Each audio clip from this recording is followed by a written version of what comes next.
Welcome to the Massage Life Podcast. I'm Jordan Pearson. I'm a chartered professional accountant, and I'm here with the one and only Melissa Pearson, who is a registered massage therapist of how many years now? 15 years? Yeah.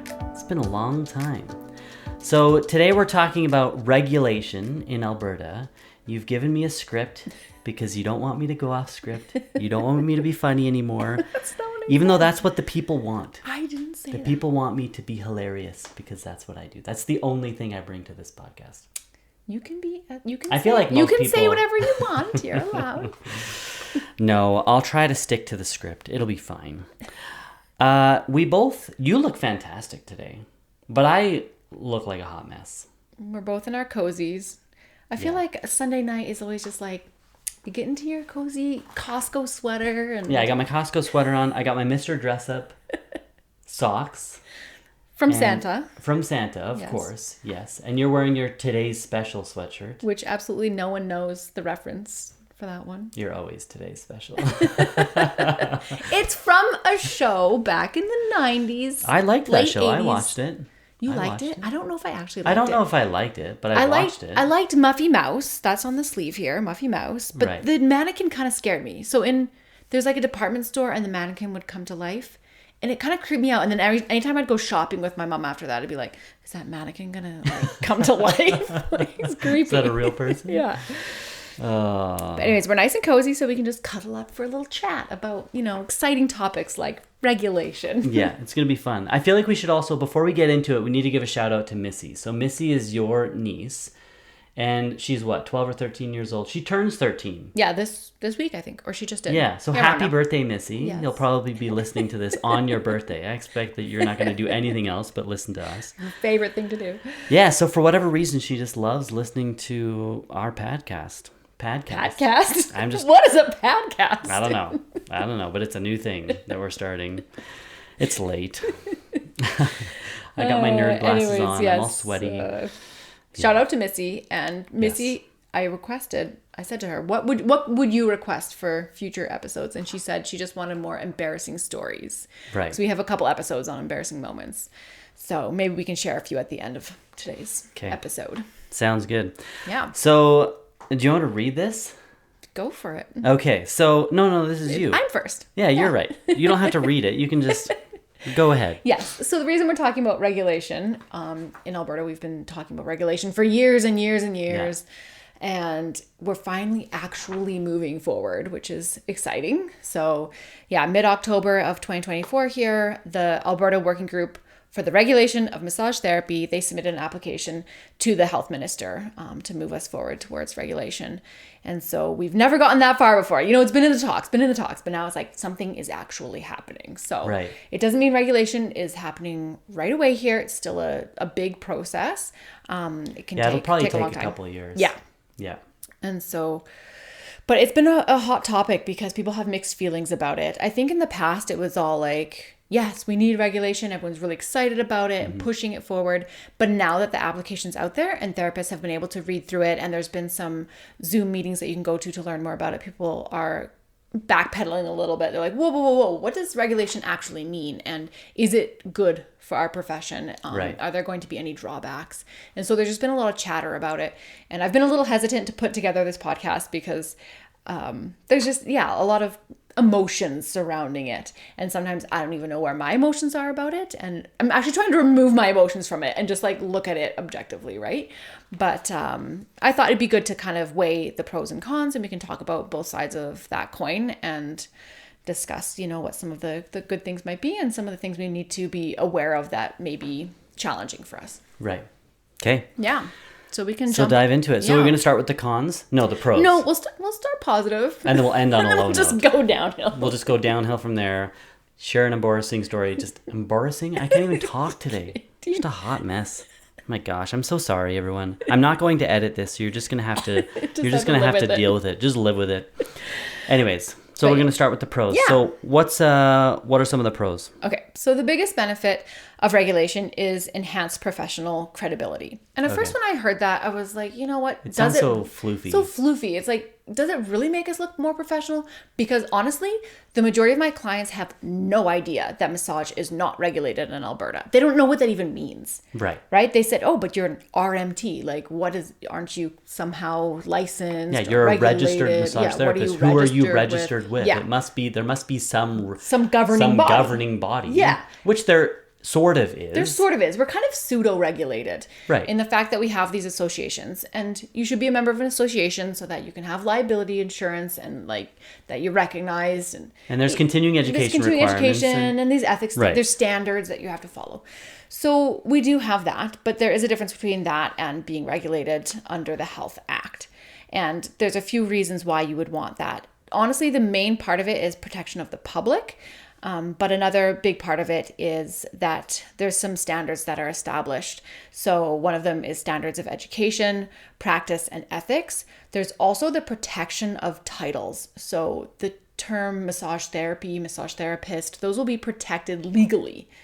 And right now they're not. Anyone can call themselves a massage therapist. Even an RMT, anyone can actually call themselves that. And there's Alberta. In Alberta. In BC, Ontario, Prince Edward Island, you can't. Right. Those are protected titles in those places. But in Alberta, I could say I'm a registered massage therapist. Maybe you should start introducing the podcast like that. Are you serious? Yeah. There's no legal repercussions. Sure, you might have someone mad at you, but there's nothing they can do about it. That can't be right. That's right. That's crazy. Yeah. That's crazy. So that's one thing I think that would be really important. Right. To protect that title, massage therapist. Yeah.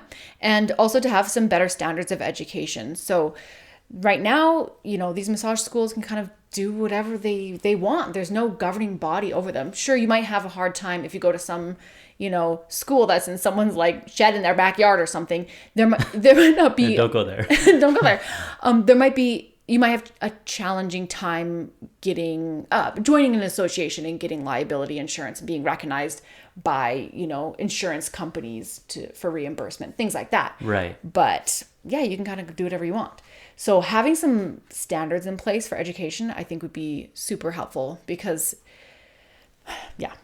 just because. Yeah, and you need that, right? Because everybody should be held to the same standard. Mm-hmm. When I think about the schooling that I did as a chartered accountant, there was a lot of structure to it. The requirements were the same for everybody. Mm-hmm. And it was governed by CPA Alberta, CPA Canada. Everything was very heavily regulated. Mm-hmm. There were certain standards that we all had to meet. And if you didn't meet those standards, you didn't pass. Right. Right. And so that makes sense. Right. Because what's stopping someone to what you're saying, what's stopping someone like myself from starting a school? Yeah. And putting together a curriculum. Now, it may be a good curriculum, but it may not be. Right. And I can just pump massage therapists through. Yeah. And wow, that's crazy. Yeah. I'm still processing this. This is how am I learning this for the first time right now? This podcast is mostly for you, Jordan, to teach you the ways of this whole massage profession. Interesting. This is really interesting. Yeah. And so I think it's really important to have these standards in place, mostly, like I said, for client protection, right? Because they should know what they're getting themselves into when they're going for a massage. There should be standards in place so that the service is basically the same wherever they go. Like that it's not going to vary so widely. Yeah, this point alone is like, I am 100% convinced regulation has to happen. Right. The fact that it's just the Wild West and you can do whatever the heck you want. No, that's not okay. Right. Right. If this type of environment existed in my profession, it would be absolutely insane and nobody would have any confidence whatsoever in any of the accountants that were out there.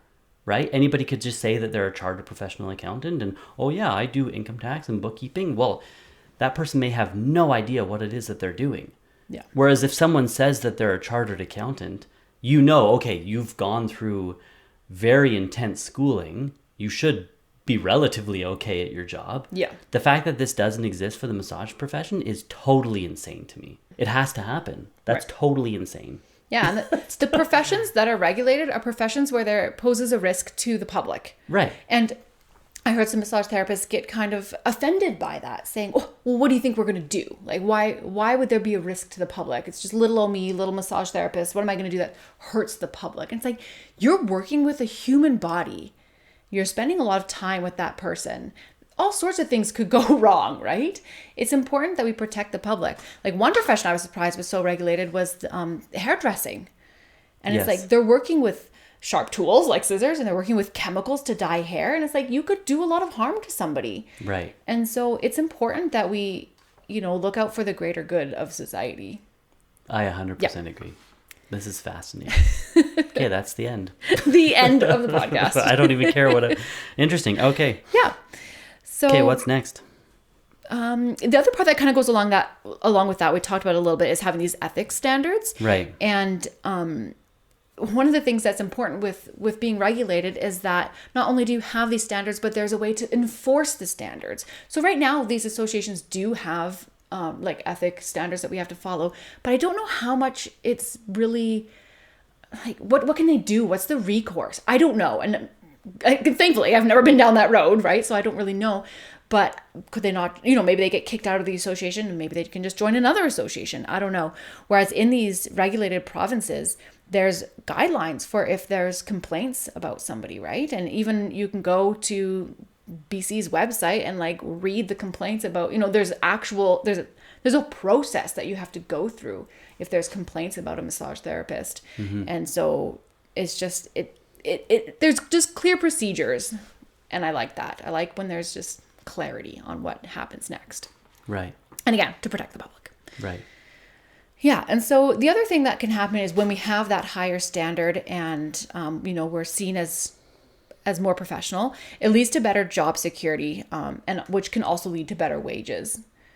And so that's important as well. And, we can demand better compensation for our skills and expertise. Hopefully that's the hope. How does that happen? Well, I think in a way it kind of weeds some therapists out, maybe. Right. So it's a simple supply and demand. Maybe? Yeah. Right. You have fewer massage therapists in the profession servicing X number of people. Yeah. Yeah. Interesting. Okay. Yeah. So another part of that, like job security, is being able to move within Canada. So this is another huge part that I think is really important. And it hasn't been something that's really been on my radar, but that's because I've always lived within Alberta. I don't really have my sights on moving anywhere else within Canada. Mm-hmm. But it is really important for a lot of other therapists who, for whatever reason, need to move or want to move, and they can't. I mean, you can still move, but you won't be able to work in that other province. It's very challenging for someone to move from an unregulated province to a regulated province. Right. There is a process. It is possible, but it's very difficult and very expensive. So you have to write extra exams, and you have to travel to take those exams.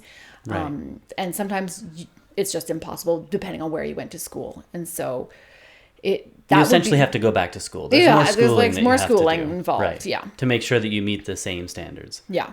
Whereas it's pretty cool once we become regulated. As far as I understand, I could easily move to BC or, to another province that's regulated. And so we'll have to see what things look like. Yeah. When that happens. When that happens, exactly. Yeah. But I could see there being a period of time where maybe that's not allowed. I don't know, because what are they going to do to make sure that all the existing registered massage therapists in Alberta meet the standards of competency that they want their therapists to have? So there's an interesting period of grandfathering, and those are outlined in the application. And you're right, there's kind of this weird period where it's like, do these therapists meet these standards? And for a while, they just have to kind of say, everyone is right now, and going forward, these are the standards. And so some people are kind of lucky right now. This is a good time to get your foot in the door.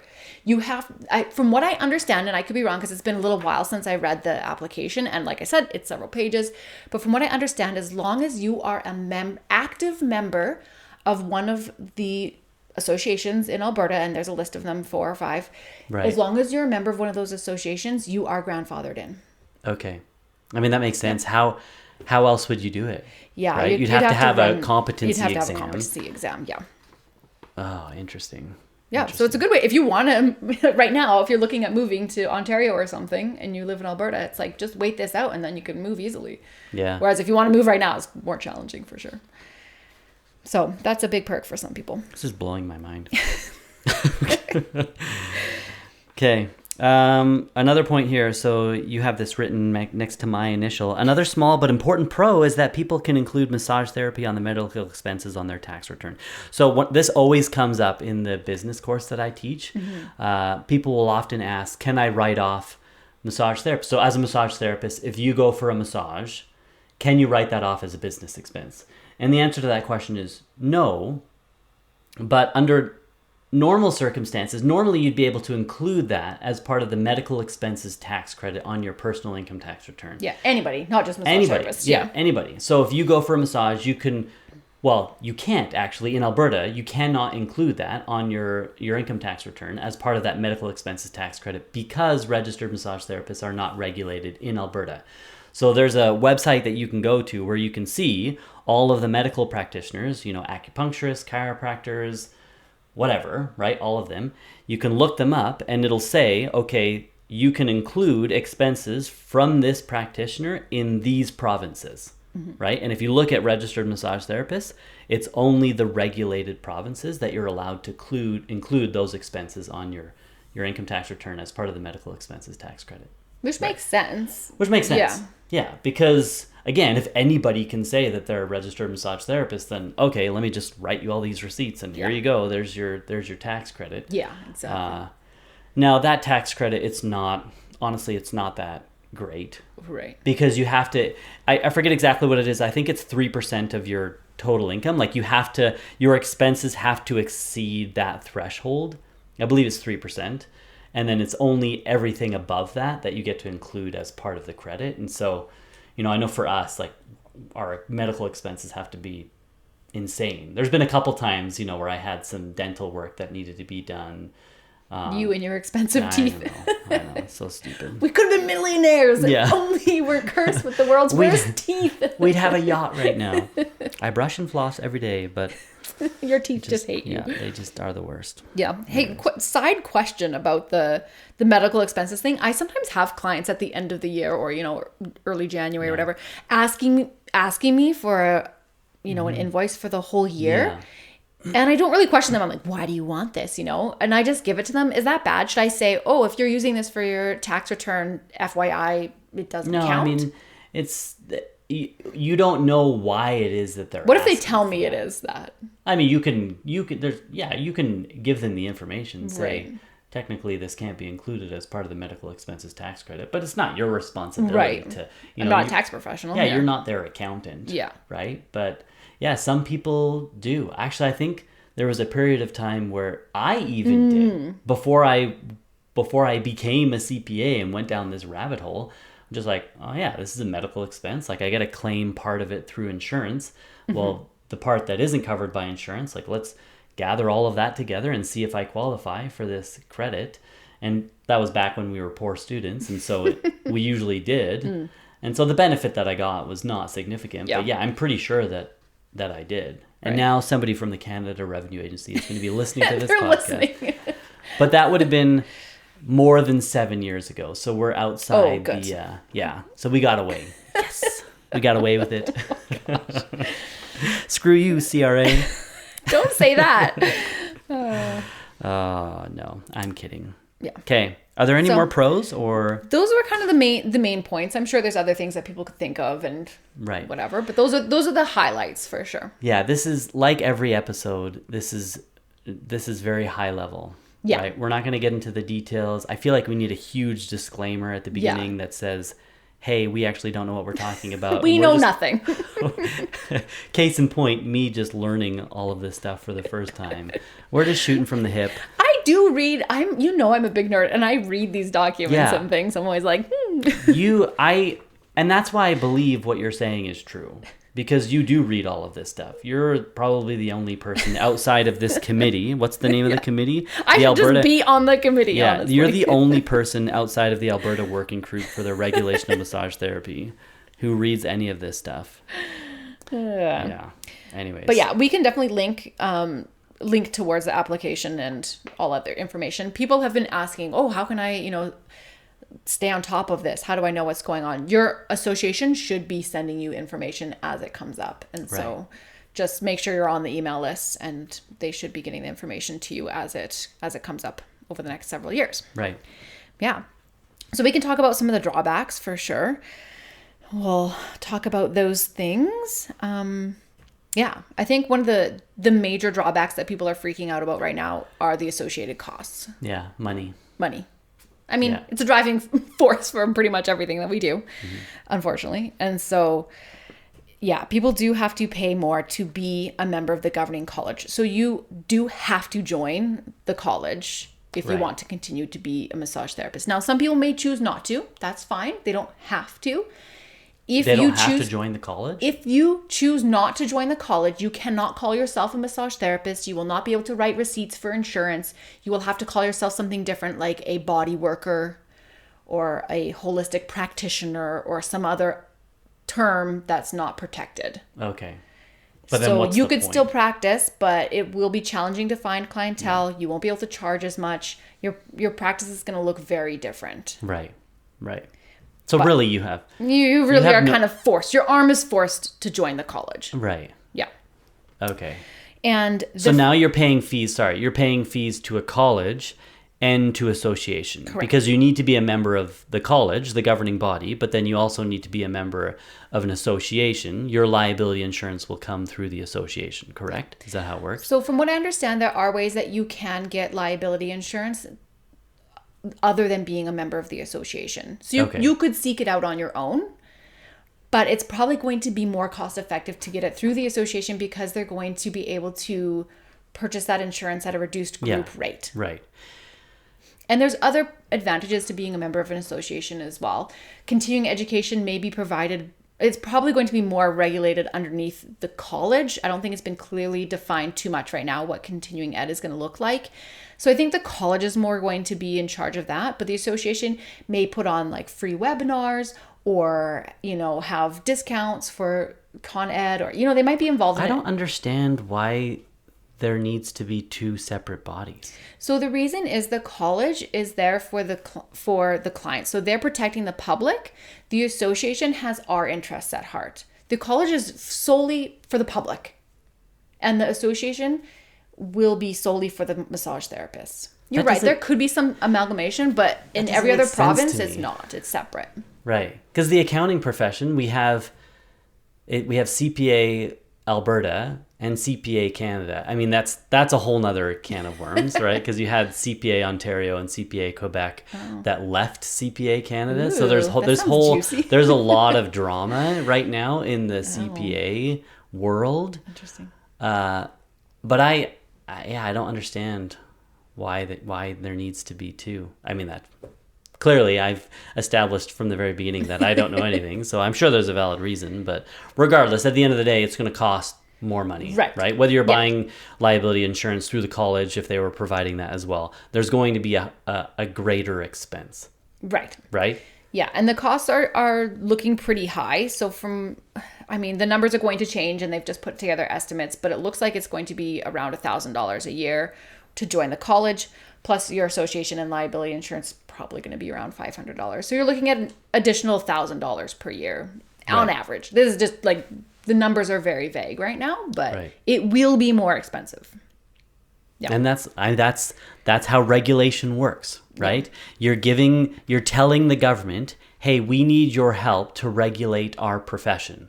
And what does the government say? Okay, you have to pay us because we need to pay people to do that. Yeah. It's self-regulated. Like we're the ones doing all the work. We're the ones paying for it. It's self-funded is the word I was looking for.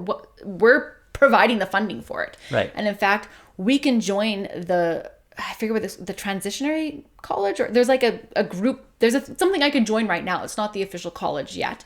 And you can't sign up for it currently, but it will be available soon that you can sign up so that they can start getting funds before the college is actually established.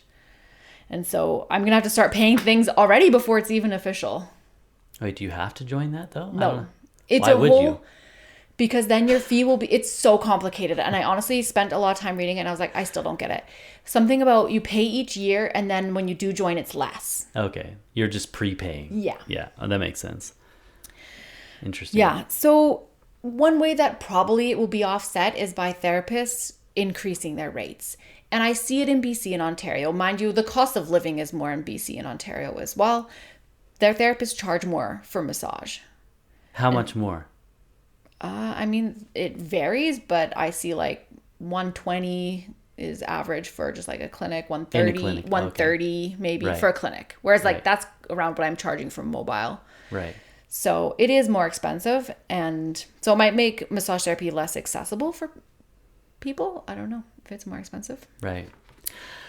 I can see a lot of massage therapists leaving the profession as well, That's possible, right? which is then going to put more money into more money into the pockets of those that stay. Yeah, that's possible. Yeah, I mean, who knows? Who knows? It'll be really interesting to see. Yeah. Interesting. Yeah, so start saving your pennies now, I guess. Is that it? Were there No, more there's a things? few other things. So another concern is the potential for lack of flexibility. So there's just going to be more stringent, controls in place, especially as far as what is within our scope of practice. And that can sometimes lead to this like one size fits all approach that, some therapists might not like. They might want more freedom and they're going to have to abide by these strict protocols. And so it's just like not accounting for some diverse practices, Right. which could be good, could be bad. Right.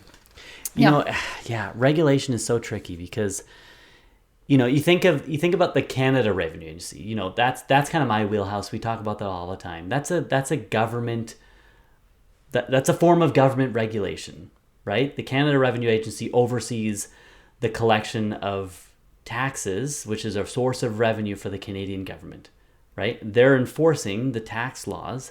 They're enforcing that regulation, compliance with the tax laws. And so it'll be interesting to see what things look like for registered massage therapists, because you're going to be subject to audits and different forms of oversight. And that can be a huge pain, right? Somebody comes in and is like, I need to see XYZ, and there's nothing you can do about it. Right. Right? And if you're not keeping up with the standards that are expected, then you could lose your license. Yeah. Right? Yeah, and that's what I've seen in these regulated provinces is you get these audits, and I don't know if they're random or if you get told ahead of time, but I've seen people complaining about, they got audited and they got in trouble because they forgot to, put one piece of paper in the right thing, or they didn't sign this thing, or they didn't tell their client exactly how long they were washing their hands for, or some, That's piddly little things.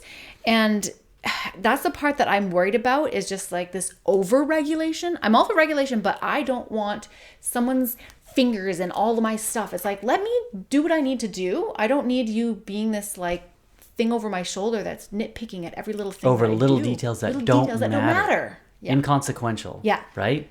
And I do really worry about that. And I just worry about handing too much of what we're doing over to the government. Yeah. Right? Like, that's a lifelong. yeah. It's like, do we really want the government to be in control of more? No. Because I've seen I'm not anti-government, but I've seen how there's a lot of red tape. There's a lot of slow processes. I mean, try calling like Service Canada or something. You're on hold for a million years and no one knows the answers to things. And it's just slow and it's messy and I just don't like it. Yeah. And so do I really want to hand my profession over to them? Not really. So I have concerns about that. Too much control. Mm-hmm. Yeah. Like oversight that's unnecessary. Yeah, this is a really good point. Like, I think some regulation is really important, going back to the standards that we talked about at the beginning. But when it becomes too much, when they, then they start nitpicking over things that don't matter, right? That's when it becomes a problem. And it's hard when there's only one college. It's not like, as practitioners, we're unhappy with some of the decisions the college makes and we can just go somewhere else. Whereas that's what happens right now in Alberta with the associations.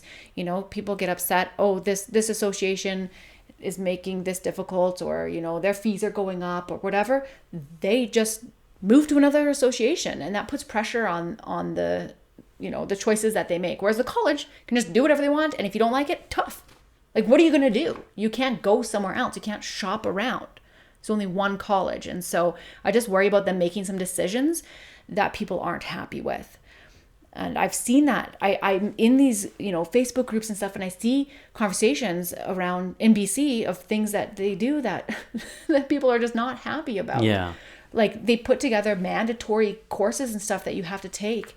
And for one example, a course that they put together recently was about sensitivity towards Indigenous peoples. And I think the idea was really great behind it. So you had to take this online course. But a lot of people were unhappy about it for various reasons. Some Indigenous people found the course really triggering and actually quite hard for them to take, because you had to learn all these things about things that were challenging for them. And so it's just like, yeah, but you were forced to take it. You had to take the course. There wasn't another option. Wasn't it written by a non-Indigenous yes, person? It was written by We're a gonna non-Indigenous. get in trouble. I'm not like, we don't mean to offend, but it's just, this is the nature of what's going on. I think they're important conversations to be had, and yeah, maybe it makes people uncomfortable about things, but I think it's important to discuss, benefits and possible drawbacks. Yeah, because the problem when you have one governing body that's in charge, well, it's a monopoly, right? And you're at the mercy of that one organization. Yeah. And competition can be good. Right. Right? And so how do you have both? Maybe it will help in Alberta that we do have more than one association. Maybe the associations will be able to put some sort of pressure on the college. I don't know how that works. But in other provinces that are regulated, there seems to only be one main association. Alberta's a little bit different that way, from what I understand. Right. So maybe it's helpful. We have these differing opinions from the associations, and all the associations have to come together to give their approval to this. What do they call themselves? The working group. They have had to put forth their approval, and I think there's been several different voices from different groups to put this application together. And I think that's really been beneficial for us to have this variety versus kind of a one frame of mind. And so maybe the associations will be really helpful for us in putting pressure on the college. I don't know. Right. Maybe they're not allowed to. I have no idea. I have no idea. Yeah, it'd be interesting to talk to someone who's more involved in it. Maybe we can come back in another episode after I learn more and talk to more people. Interesting. My mind is blowing. But yeah, I think the goal should be finding like a balance between safety and professionalism while maintaining the diversity and accessibility of massage. And I'm sure these discussions will continue to happen. But yeah, there's both sides of the coin, and it's complex, and the debate will continue, and I'm sure it'll only get more heated as time goes on. But yeah, we'd love to hear from our listeners, like what you guys are feeling in Alberta with regulation, how those in regulated provinces, how you guys feel about regulation, and the benefits you've seen and the drawbacks you've seen, and what your ideas are on making it a positive experience for both the public and for the profession. Right. Yeah, it'd be good to hear from both sides. Yeah. Okay, do you have an embarrassing story? We should leave this conversation because this is just like, it's getting too well, crazy. I just want to, there's got to be another way. Right? Other than regulation? Other than regulation, where regulation exists over the parts that really matter. Right. Right? Like, what are the most important things? If we go back to what's our objective, to protect the public, okay, then what do we care about? Right? And that should be, the scope of the government's control should be limited to those very few things. Right. Right? And then they hand control over to the associations that exist today. And then compliance it happens not so much directly to the massage therapist. It's like making sure that the associations is like, so the oversight should be, monitoring the associations so that they're doing everything that they need to. Right? Whereas, I don't know, yeah, that's interesting. I just hate government. It's just, a lot of people think, and it's interesting how I've kind of switched, at the beginning I was like, yeah, regulation needs to happen. And there needs to be regulation to some extent, but when you hand the government too much power, it's never a good thing. Or rarely is it ever a good thing. Yeah. I don't want to get too political, but anyways. Yeah, I'm really curious to see how it goes and what happens. And how can you get involved? You should be on this committee. Yeah, I don't know. I don't know how you get involved with the committee. I know that there was a survey put out after they had these like Zoom meetings that you could attend, and then there was a survey put out and you could give some feedback. And so I did fill out that survey. I'm not sure if it's still active. If so, I will link it in the show notes for sure. People can give some feedback. If anybody from the Alberta Working Group for the Regulation of Massage Therapy listens to this podcast, I want to talk to you. We should talk to them. I want to talk to them, right? Like, this is, yeah. Yeah, it's important stuff. Interesting. Okay, your embarrassing story. Oh, okay. So it's not really that embarrassing. It's more just like awkward. I have a lot of awkward moments in my life. Yeah, it's my whole life. Yeah, and then I just like replay them in my mind over and over. And I'm like, why am I so dumb? Yeah, so I was just talking with a client the other day, and we're new to the area, and so I was talking to this client about going to the gym. We were talking about exercising at the YMCA. Right. And I was saying, oh yeah, I have to get up really early to go to the gym. That's the only time I can go, so I have little kids. And so yeah, I have to get up really early. And so he says, yeah, how do you find the drive? And I said, oh yeah, well the drive's not too bad. It's like 5 minutes down the road, but it's not too bad early in the morning. And I'm like kind of going on and on about driving to the gym. The physical drive. And he's like, no, the motivation. Yeah. How do you... He's like, no, like the drive, like, yeah, to get up at 5 a.m. Amelia Bedelia, you took it so literally. Yeah, I'm like, driving. And then I just didn't know what to say. I was like, oh, yeah, sorry, I'm dumb. Oh my gosh. And then I was like, honestly, I usually set my alarm for 5 a.m. and hit snooze, but. You know what helps with that? So this used to be a common problem for me, right? Where I was too afraid to embarrass myself, or I would be embarrassed and then I would just kind of live with that. It's so much better if you just speak to it. Oh, and I do. And that's what I said to this client. I was like, sorry, I'm an idiot. Right. Yeah. I just laughed it off. The thing I love to do as well, whenever, when you're in a group setting and people are talking about something that you have no idea what they're talking about, or they use a word or phrase or something. And 9 times out of 10, I know that I should know what that thing is. Mm-hmm. And I can't think of a good example, but I do it all the time. I just say, like, what is that? Like, what does that word mean? What are you talking about? Okay, but one time I did that and I made a fool out of myself.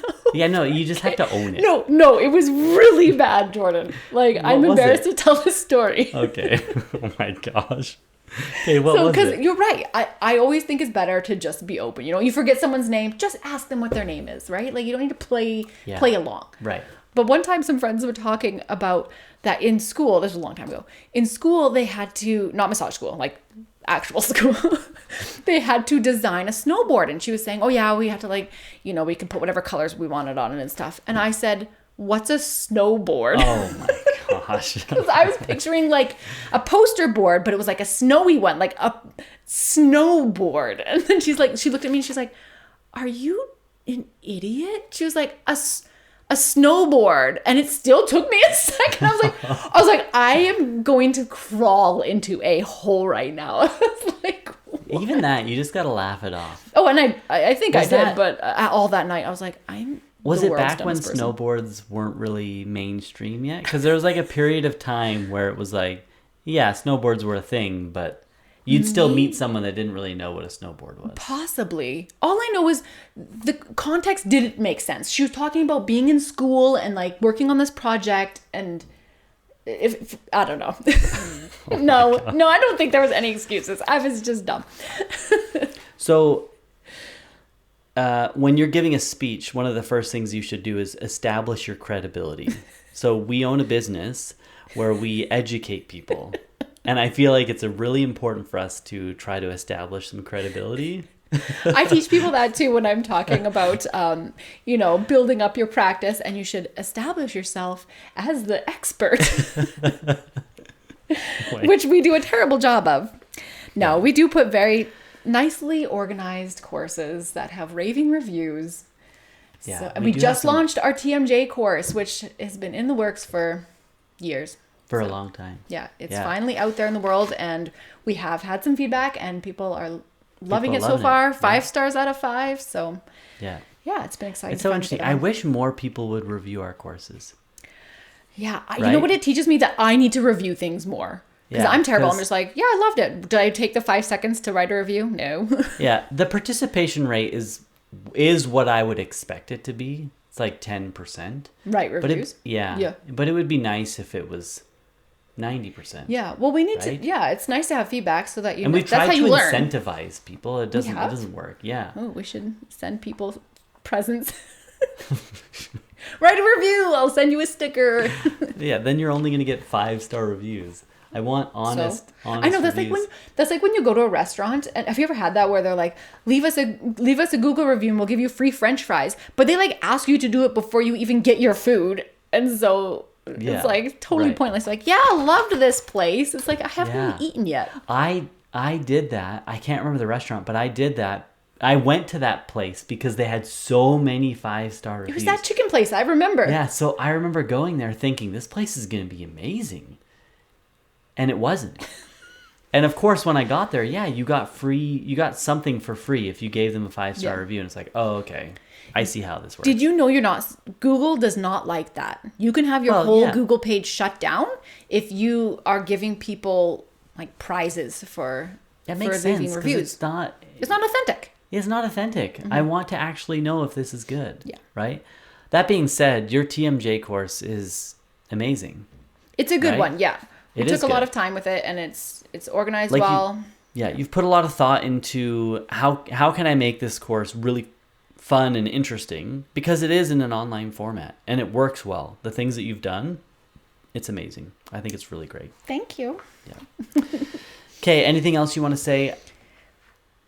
I feel like I need to apologize again if we offended you at all. I mean, everyone's so sensitive nowadays, and I just I don't want to make people mad. It's like, just be happy.